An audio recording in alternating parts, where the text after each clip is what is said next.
আপনার পজিশন, আপনার মর্যাদা, আপনার বুজুর্গি আমি উঁচু করে দিয়েছি। কোন জায়গায় উঁচু করছে আপনি তাই শোনেন ভাইরা আমার। এই যে মেহরাব দয়াল নবীর নামের প্রথম অক্ষর মিম। মেহরাব দয়াল নবীর নাম লাগাইয়া মেহরাব বানাইছে। ও আলেমেরা মুখস্থ করে নাও। এই যে মসজিদ, এই মসজিদ দয়াল নবীর নামের প্রথম অক্ষর মিম লাগাইয়া মসজিদ বানাইছে। সিন্নি খাইয়া কার দ্বারা মোল্লা সেল্লানা। আমার নবীর নামের প্রথম অক্ষর মিম, মিম মিল্লাহ প্রথম অক্ষর মিম লাগাইয়া মুহাদ্দিস হইছে। ওই যে হাদিস পড়ায় মুহাদ্দিস হইছে। আমার নবীর প্রথম নামের প্রথম অক্ষর মিম লাগাইয়া মুফতি হইছে, মুহাদ্দিস হইছে, মাওলানা হইছে, মুয়াজ্জিন হইছে, মুয়াজ্জিন। ভাইরা আমার, মাওলানা হইছে কয়টা কথা বলো। মাদ্রাসা হইছে, মাদ্রাসা মাদ্রাসা হায় বাগে জান্নাত, মুআল্লিম হায় মিসলে গুল, শহর উসমে ইলমে দ্বীন হায়, তলাবা হায় বুলবুল। ওদিকে যাব না ভাইরা আমার। ভাইরা আমার, কোন দিকে যাব? আমার নবীর নাম আল্লাহ তাআলা আসমানে খোদাই করে রাখছে। যাকে যে ভালোবাসে তার নামটাও লিখে রাখে আল্লাহ তাআলা। সে খাম্বার সঙ্গে ওই নামটা লিখে রাখছে। আদম আলাইহিস সালাম যখন আল্লাহর দরবারে বলেন, রব্বুল আলামিন আমাকে ক্ষমা করে দাও, আল্লাহ মাফ করলেন না। 350 বছর কাঁদছে। তারপরে আল্লাহর দরবারে বলেন, আল্লাহ গো, আমাকে যখন আপনি রূহ দান করেছেন, কি দান করছেন? রূহ দান করেছেন, আমি সিজদা করে গেলাম। সিজদা থেকে মাথা উঠায়া আমি আরশে আজিমের দিকে তাকাইলাম। আরশে আজিমে তাকাইয়া দেখি আপনার নামের সঙ্গে মুহাম্মদের নাম নিশ্চয়ই আপনার প্রিয় নাম হবে। ওই পবিত্র নামের সঙ্গে আর এক পবিত্র নাম আমি দেখলাম। রব্বুল আলামিন ওই নামের খাতিরে আমাকে তুমি মাফ করে দাও।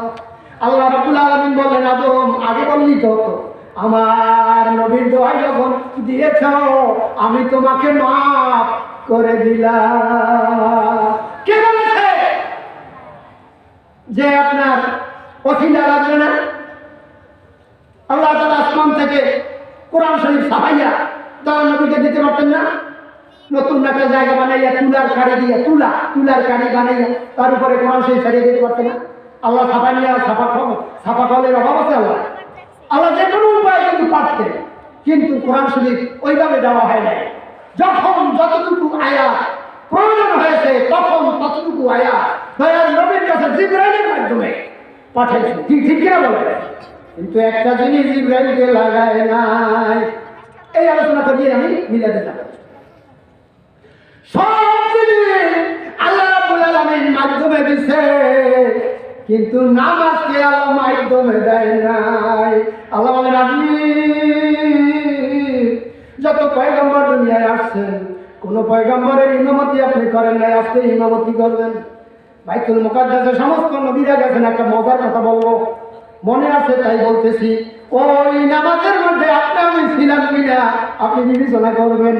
ওই মজলিসে ওই বাইতুল মুকাদ্দাসে সমস্ত নবীদের রূহ ওখানে উপস্থিত ছিল। এরপরে সমস্ত ফেরেশতাগণ ছিল। ফেরেশতাদের কত এটা কিন্তু কোনো ইয়ত্তা নেই। আমি এদিকে গেলাম না। আল্লাহ তাআলার কাছে একদিন প্রশ্ন করছে মুসা আলাইহিস সালাম যে, আল্লাহ এই মানুষের মুরিদ ছাড়া পীর চলতে পারে না, ছাত্র ছাড়া শিক্ষক চলতে পারে না, এই আপনার ছাত্র ছাড়া শিক্ষক চলতে পারে না, তো প্রত্যেক লোকের সঙ্গে তো আপনার লোক থাকে, আপনার সঙ্গে কারা থাকে? আল্লাহ রাব্বুল আলামিন বলেন, আমার সঙ্গে ফেরেশতারা থাকে। মুসা আলাইহিস সালাম আসার বান্দা কয়জন থাকে? আল্লাহ বলেন 12 গরু থাকে। কয় গরু?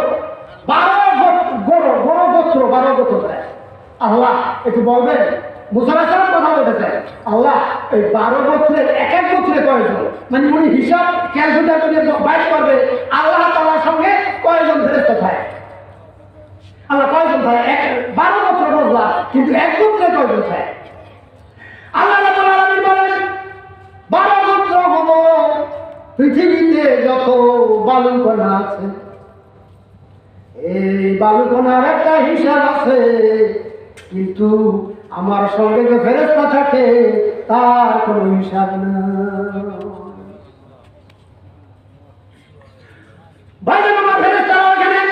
যোগদান করেছে নামাজে, ইমামতি করলেন কে? আমার নবী ইমামতি করতেন। সমস্ত নবীরা মুসল্লি, সমস্ত ফেরেশতারা মুসল্লি। আর একটা দল আছে, এইটা বলার জন্যই আমি এতগুলো কথা বললাম। আর আমার ওই বাইতুল মুকাদ্দাসে সমস্ত মুমিন বান্দারা নামাজে মুসল্লি ছিল। আমি কিতাব দেখে দেখে বলছি, মুমিন ছিল, মুমিনেরা ওই নামাজে, ওই বাইতুল মুকাদ্দাসের নামাজে মুমিনেরা ছিল। এখন বলবেন হুজুর আমি মুমিন না কাফের তা তো আমি জানি না। উনি নিজেও জানে না বলে উনি মুনাফিক নাকি? ভাই আমার, আমি একটা থার্মোমিটার দিয়ে যাই যাতে করে আপনি বলবেন আপনি মুমিন কি না।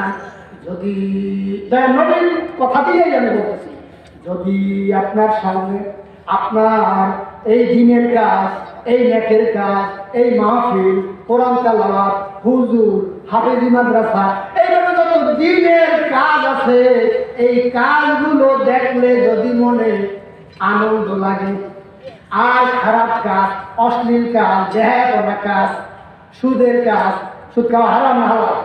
হারাম। আপনার ছেলে একটা ফেন্সিডিল খাইয়া পিছাইয়া গেছে, এটা দেখতে আপনার মনে কষ্ট লাগবে।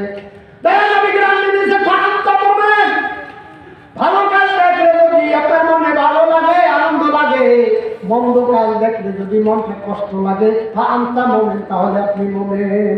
যদি আপনি মোমেন হয়ে থাকেন তাহলে আমরা সবাই ওই বাইতুল মুকাদ্দাসে, যদিও আমরা এইভাবে যাই না, আল্লাহ তাআলা আমাদেরকে ওখানে যোগদান করাইছে। যাক, অনেক আলোচনা ছিল কিন্তু আর আমি যাব না। হুকুম তামিল করা সবচেয়ে আটক। এখন আমরা মিলাদ করব। আউযু বিল্লাহি মিনাশ শাইতানির রাজিম। বিসমিল্লাহির রহমানির রহিম। আল্লাহ পাকের প্রিয় হাবিব মুহাম্মদ রাসূল হলেন তিনি সবার আদি, সৃষ্টিকুলের মূল। পয়দা যদি তাকে নাহি করত পরওয়ার, পয়দা নাহি হইত তবে এ বিশ্ব সংসার। তামাম আলম ডুবল যখন অথই পানির তলে, কিস্তি নূরের বাঁচল তখন এই নূরেরই বলে। কোরের বংশ সেরা বংশ, উচ্চ তাহার শান, তাহার মাঝে শ্রেষ্ঠ আমার হাশেমি খানদান। সেই খানদানে জন্ম হলেন মুহাম্মদ রাসূল, কেমন আছে বংশগুণে তাহার সমতুল। মুক্তিদাতা শান্তিদাতা এলেন দুনিয়ায়, এসো সবাই সালাম জানাই নবীজির রওজায়।